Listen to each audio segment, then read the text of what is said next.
This is the University of Otago. Well, welcome and thank you for coming at short notice. We are keen to share with you our thinking in relation to the way forward for Southern DHB. And if I could explain the absence of Graham Crombie and Dr. Angela Pitchford, they are doing similar sessions with staff in Lakes Hospital and in Invercargill. So we've kind of divided ourselves up for this purpose in order that we have the opportunity to engage with you all today. When we spoke to you earlier this year, I anticipated that we would come back to you once we had had the opportunity to listen, to talk and to engage. So in that time, we have done an awful lot of listening. We have met with a number of you in different contexts, in different groupings of staff within the DHB. We've also taken the opportunity to engage with those outside the DHB, obviously those organisations with whom we have close relationships, and we've taken that fairly wide. So we have done a lot of listening. We want obviously to understand what was happening in the DHB, and we wanted to understand what was working and the things that weren't working so well. I know that when I spoke to you in June, I reassured you that as a Commissioner team, we came with no predetermined objectives. There was no defined roadmap. But I know that I signalled at that time as well that there obviously were a few parameters. And one of those was that we simply couldn't continue to do things in the way in which we had previously done them, because obviously that would simply produce the same result. And the Minister, on a number of his visits in that time to this part of the region, has made it pretty clear that this is not a slash and burn and cut exercise. So those of you who may have come today with expectations about announcements of closures, of changes, of cuts, that is not on the agenda at all. What we are doing is sharing with you our thinking as to the opportunity which Southern has been given to undertake that longer term thinking, which in our view will better position the DHB for a future which is both clinically and financially sustainable. Now, I want to be perfectly open with you and acknowledge that this is not a quick fix. This is not a quick turnaround. What we are looking at is a period of time that at best guess might be something of about 5 years. Now, in terms of the present legislation, the Commissioner team holds office until December next year. So by that time, we won't have addressed all of these issues. What we want to have done, though, is started on a direction of travel, which over a period of years will unfold in the way that we all want it to do. I also want to acknowledge that the thinking and the direction of travel that we want to share with you today is not necessarily new. We haven't reinvented the wheel. What we have done is we've looked at a number of other DHBs in New Zealand and overseas, which at various points in time have had similar challenges. Now, it's not simply a matter of picking up a particular model and bringing it across to Southern, but there are some learnings to be gathered from those experiences, and inevitably they will have a Southern flavour. So one of the matters perhaps that is central to our thinking, in which we kind of have described our presentation as owning our future. So central to our thinking is really taking control. The DHB owning its own future, recognising, of course, that there are many components that we can't take control of, but we want to be able to take control and ownership of those that we can. So these meetings today are an opportunity that we want to take for early engagement and dialogue, recognising that the Minister's support will be needed to progress these matters, but we want to really walk the talk. So yes, we may have a plan, but it's not a plan that is intended to be driven from the top down. In our view, taking control and owning our future is all about ownership and engagement from the bottom up. So I would ask Richard to perhaps share our thinking with you.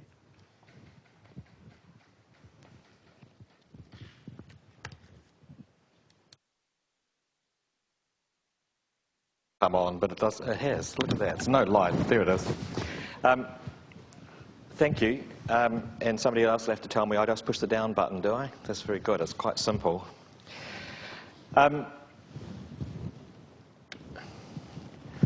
What we want to do is take you through, as Kathy says, our thinking about how we take control of our future.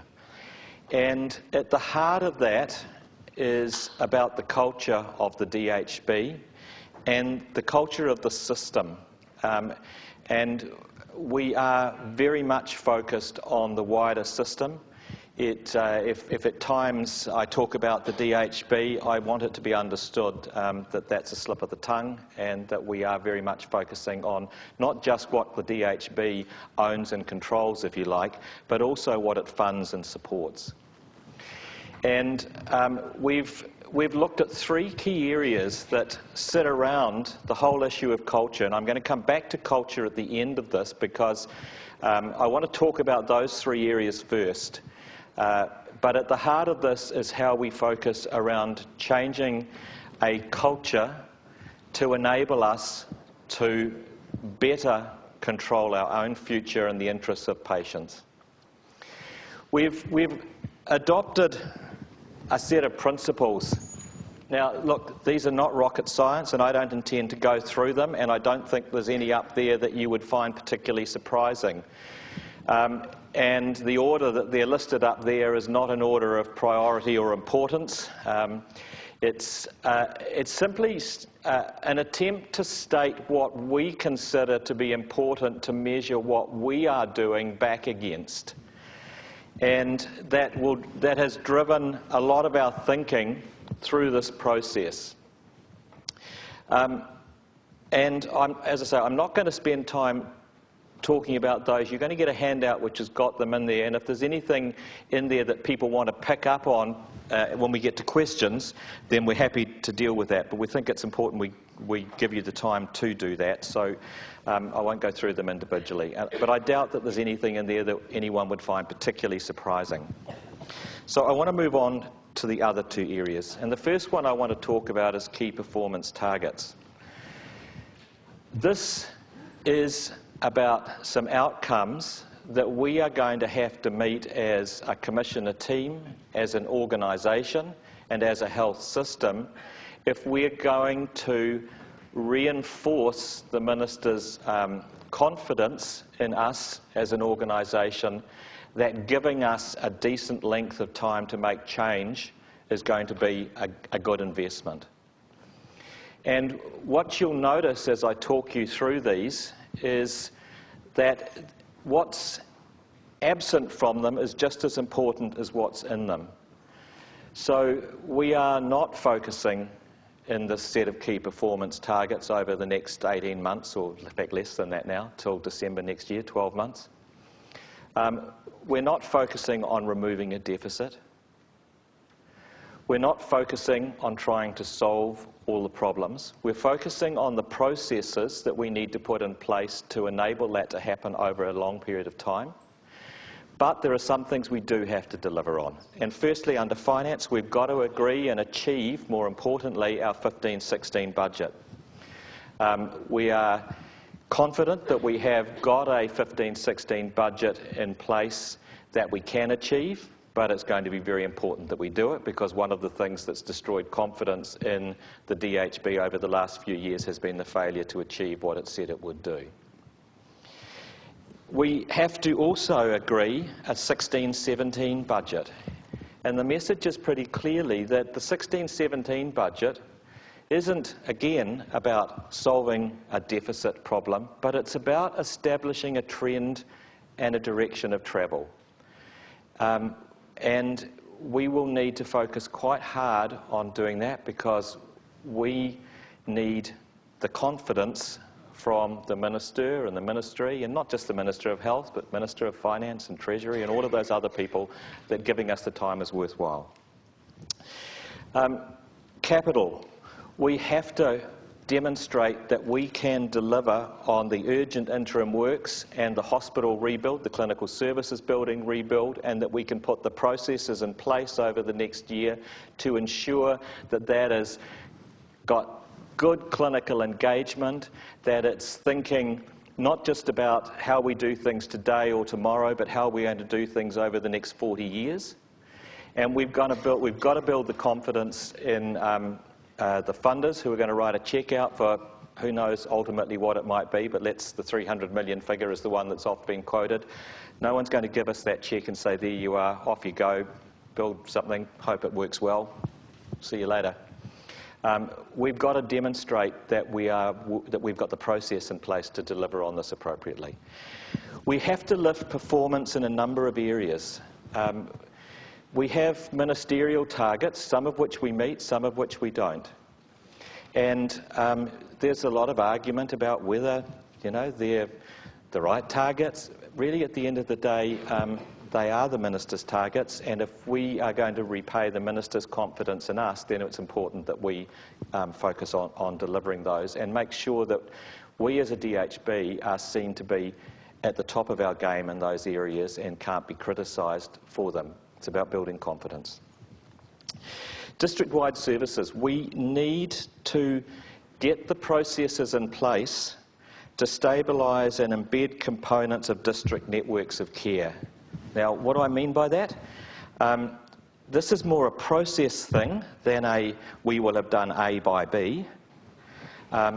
It's about starting to think from the outside in and demonstrating that we've got models in place to make that happen. So where we're looking at whether it's problems or opportunities, we're starting from the patient's perspective, we're identifying who are the key partners in this process, who are the key interest groups, and we're involving them right at the front end of the process, not doing the have we got a plan for you, and engaging in that traditional consultation approach.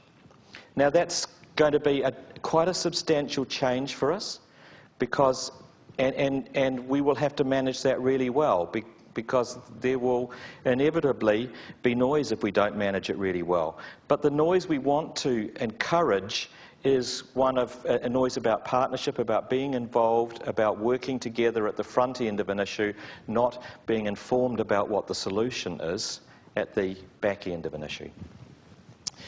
We need to have demonstrated significant progress in developing models of care in the likes of long-term conditions, older people's health and urgent care.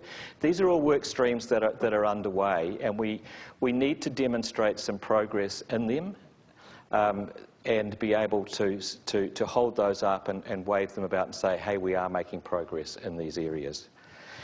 And planning, we need, by the time our term is up, and to have evolved a plan that is a roadmap for the future. It may not be us that's delivering on that roadmap, but we have to have in place, at least at a high level, a path forward over that next 4 or 5 years in particular.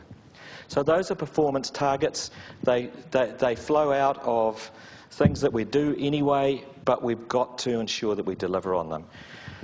What, however, is much more important is as we've talked with both people within the organisation, people out in the primary sector, people in NGOs, we've established a series of areas where we believe there are significant deficits in this DHB.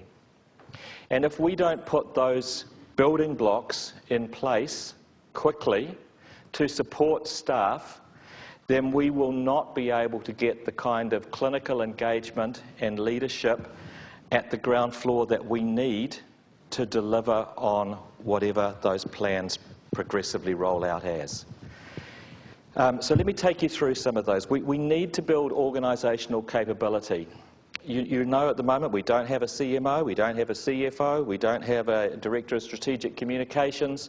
These are critical positions, and we will not be able to move forward well and quickly without having those filled with really competent people, and we are working at that, but that's critical. We need to develop that organisational capability and capacity if we're going to facilitate clinical engagement district-wide. And we need to support and provide the training and the back office support for good clinical leadership programs. And one of the things when we get to talking about culture that will become really obvious is that clinical leadership is going to be a key part of that, and you can't just put people into positions and not support them if you want to get good outcomes as a result of clinical leadership. Otherwise, it's really just a bit of a lottery. Finance and business intelligence.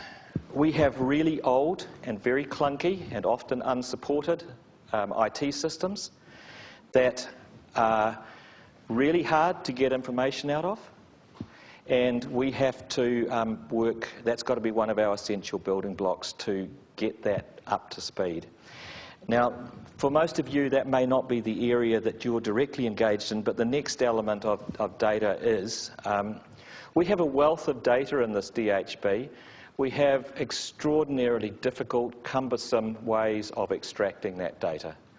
If you at the coalface want to do something, if you want to understand what the impacts of that might be, what it might cost, how it might impact on different people, chances are you've got to find a pointy-headed person to write you something to deliver that information to you. And when you want it again in a month's time to see what's changed, you won't be able to get it. Or you'll have to go back to the pointy-headed person and say, can you now update this? This is just hopeless. And we got that message time and time and time again. And it's not just within the DHB, it's between the DHB and primary practice. So if you're talking to a GP or a practice nurse, they want to be able to access information out of us and vice versa, and that's really difficult. So those programs, those IT programs, have to escalate up our level of importance. And we look at somewhere like Canterbury, which has got just as much data as we have, but has got really efficient ways of extracting it. And staff can go and they can get reports, they can replicate those reports anytime they want, they can measure progress, they can test ideas, they can fail fast, they can be successful quickly. All of the things that you need if you're going to develop good clinical engagement have to flow out of that. So that's a critical one. Quality initiatives.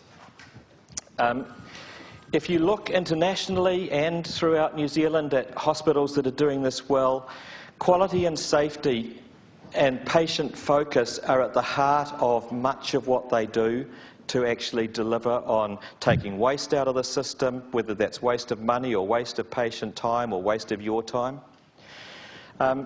And if you were to get a consultant in, they would identify lots of things and say, well, yes, you've got that, we'll tick that one, tick that one, tick that one, tick that one. We've got lots of these things, but they operate on the system, they're not part of the system. They're not part of the culture, they're not joined up, they're not They're not working at the heart of everything that we do. And some of them work very, very well, but they're not necessarily translatable across silos or into different areas. So that's going to have to flow into the heart of what we do in terms of our cultural work. Service realignment projects to establish baselines. One of the things that's really hard is in this business is to understand what data actually means and to agree on what it means. So if we take a set of data, whether that's financial data or patient data or whatever, and we look at it, we see one thing. You look at it, you may see another thing. The ministry looks at it, they see another thing again. And so we end up in endless debates about what this data actually means. So one of the things that we want to really focus quite hard on is progressively working through some of these, I guess we'll start with the more difficult areas, controversial areas, and understanding what is the data telling us, and what do we agree about, and if we disagree about stuff, why do we disagree, and how do we resolve those disagreements? Because we've got to move past arguing about the data into being able to use the data to make good decisions. And so that's another key part of the work. And the final key building block, and I'm not suggesting these are the only ones, these are just the high priority ones, is communications. If we got the most consistent message we got wherever we went was that our communications is awful. We have clearly heard that. One of the things that we're looking to do with the new appointment around the Director of Strategic Communications is to completely rethink what communications means in this DHP. I know that if you're a letter to the editor writer, communications means press releases and spin. But the major part of what we need out of communications is how we talk to our staff, how we talk between the various parts of the system, and we're not good at that, and so we're putting that into that key building blocks. So let's come back to how those feed up to what we think is absolutely critical, and that is around how we redevelop, re-energise or create, in the first place, a culture that flows out of having the patient at the heart of it, and in which we have a shared and understood set of values and vision, and I'm not talking about a motto or a mission statement or something like that, and has agreed expectations of how we work together. What is it that clinicians expect of management? What is it that management expect of clinicians? What does the patient expect of both of those things? What does the patient expect of the system? What does primary care expect of secondary care and vice versa? These are questions that we have to get some synergy around, and you could call that agreed expectations. It's got lots of different names. People talk about compacts, people talk about various things. But what we're saying is we need to have these conversations, and we need to determine what our values and visions are, and what our expectations of each other are, and then we've got something that we can measure both plans back against, we can measure performance back against, we can measure behaviour back against, we can ask ourselves, how does this fit against what we need to do? And this is not reinventing the wheel, but if you look at hospitals in particular, but systems generally, that have been successful at taking waste out, they have started with that as a key part of their process. And they've focused around different things depending on what they are and who they are. But quality and safety has been at the heart of that process. And clinical engagement has been at the heart of that process. And responsibilities to each other and understanding what they mean has been at the heart of that process. We don't have to reinvent these principles. We know that top performing organisations have done this and they've got it right. And we need to do it and get it right. Now there's a real bugger, and it's called Christmas, and it's going to get in the way. So we probably can't, and we also need a CMO on board too, because that CMO has not only got to intellectually understand this stuff, they've got to live it and breathe it. They've got to champion it. And the other thing that's critical to this, and we heard this lots, you cannot develop culture from the top down. The top's got a model culture, but it can't create culture. Culture's got to start from the ground floor up. And again, we don't have to reinvent the wheel to do this. There are really good examples here in New Zealand and overseas of how organisations have done this work and made a difference. So one of the things that happens when you're an organisation that's been under considerable pressure for a long period of time is, and when you're under particularly significant financial pressure, and if you're getting your butt kicked on a regular basis, then what tends to happen is that the organisation pulls more and more power and decision making tighter and tighter to the centre, and you get less and less clinical engagement as a result.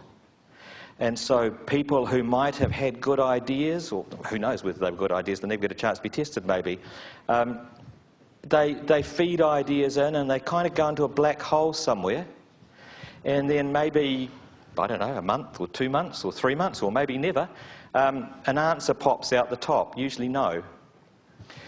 And nobody has any idea how that happened or why it happened.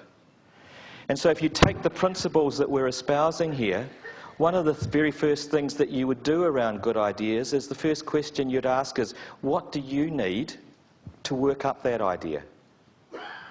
Because if there's going to be problems in the idea, we want the system to understand those problems because they might have solutions to the problems. And also, if you understand the problems, then you're going to be much more accepting of, which direction you eventually take. So this is all about culture. It's at the heart of where we feel we need to go, and I've said more than enough, and what we need now to do is open it up for questions. This is the University of Otago.